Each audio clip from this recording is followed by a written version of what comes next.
in regard to the technical aspects of the knives and axes that we make, it is an ever-evolving process.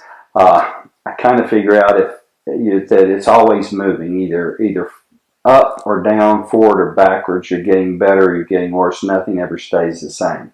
So constantly I test out new techniques and new steels and new materials to make sure I'm getting the top performance and top level for what we're making. So cutting competitions, I used to do back when I was still doing the one-of-a-kind hand-forged, just me and Karen pieces. I got involved with the cutting competitions for any knife maker or any knife enthusiast out there that really wants to know what makes a knife perform. That is absolutely the best thing that I ever did, and I learned more in the 4 or 5 years I did cutting competitions about every aspect of what makes a knife actually do what it does than all the other years combined. Because you have to have, not only do you have to develop your own personal skills in knife handling, you have to develop a knife that will handle a multitude of tasks, and it's always a trade-off, a give and take. If you use a steel that is extremely hard, then when you get into the fine cutting edge, you develop a dulling factor that comes from chipping rather than rolling of the cutting edge. If you use a knife that has an extreme amount of flexibility and strength, then sometimes you might be giving up hardness and edge holding.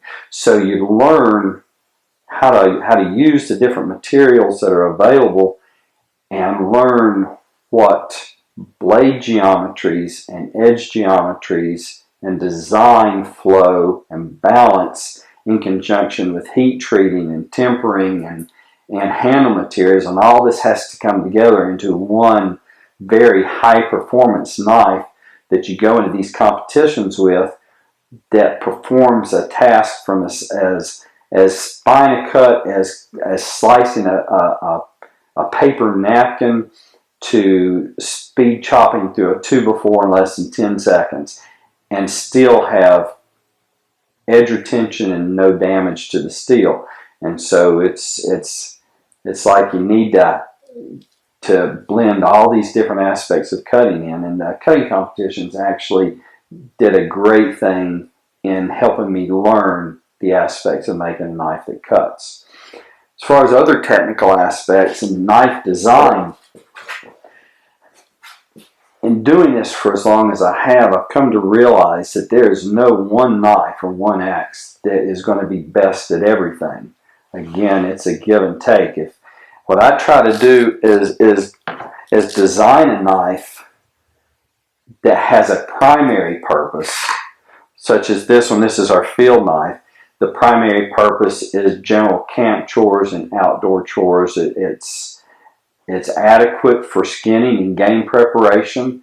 It would be adequate for a combat situation, but its primary purpose is just general camp chores. So if you focus on getting the balance and the design and the functionality for the primary purpose, and then start working on the secondary purposes that integrate with it, then you have a knife that will perform a multitude of tasks. If you get too detail-oriented in making a knife to do just one thing, it will often limit its capabilities in a wide variety of areas.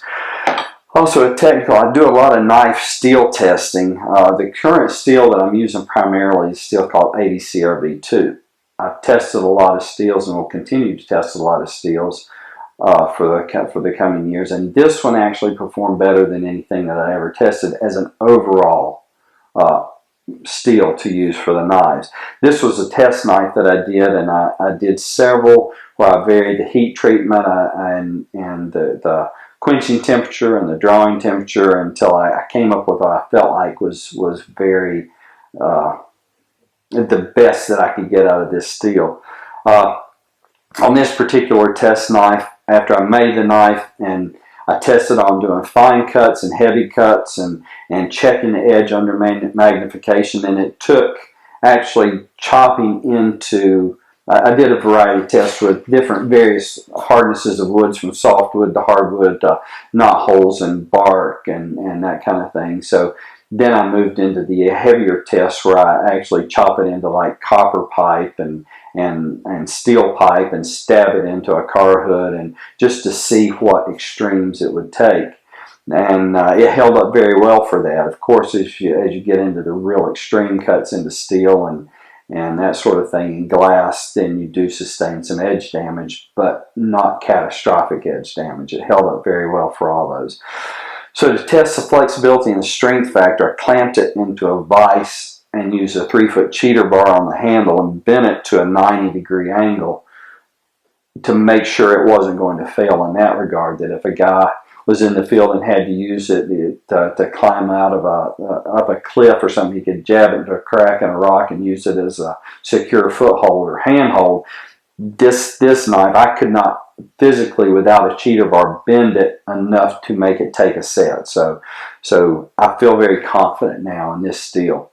Most of our knives and axes are being produced with this steel. I do some specialty pieces still now. That there's one rescue axe design that we make out of S7 that has a higher shock resistant factor than the 80 CRV2, because it's also designed for cutting in concrete blocks and breaking walls and breaching operations.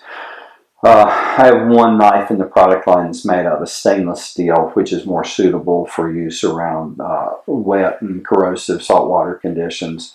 The performance in some aspects of that steel are not quite as good as the 80 CRV2 in terms of brittleness because of the chromium additive adding brittle tendencies, but it is designed to not deteriorate in more corrosive conditions. So for some people that's a necessary thing. As far as influences from getting started, there were a lot of them. When I first started working and going to the black powder events, there were very few knife makers that I could really use as a sounding board and have discussions with. There were a few around. Most of them were combination blacksmiths and knife makers, and so I learned a lot in talking with these people, and I would catch little bits of information here and there that kind of helped get me started. Once I evolved into the full knife shows, then I started developing more personal relationship with knife makers, and this whole community is, generally speaking, very free and open with information. And as I got involved with the organizations of knife making, like the American Bladesmith Society and the Knife Makers Guild, other makers would be very open in sharing information, as I would do, on sharing the information that I developed through my personal work and testing. As far as what I admire in the community is, I admire makers whose very style of their knife speaks as to who made it.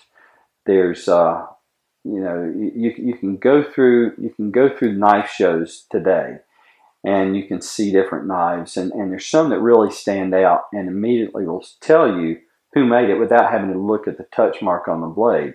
Ernest Emerson of Emerson Knives is one example. Chris Reeve is another example today that I admire greatly, that have really made a name for themselves and their knife lines.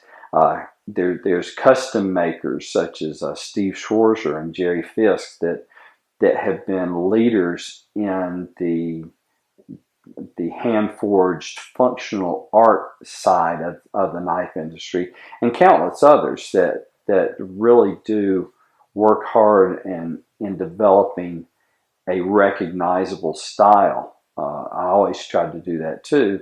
I can't say that I always achieve that, because knives have been around for so long. It's really hard to do anything that's brand new. But if you can develop a personal style that's recognized, then that goes a long way into your longevity in this community, I believe.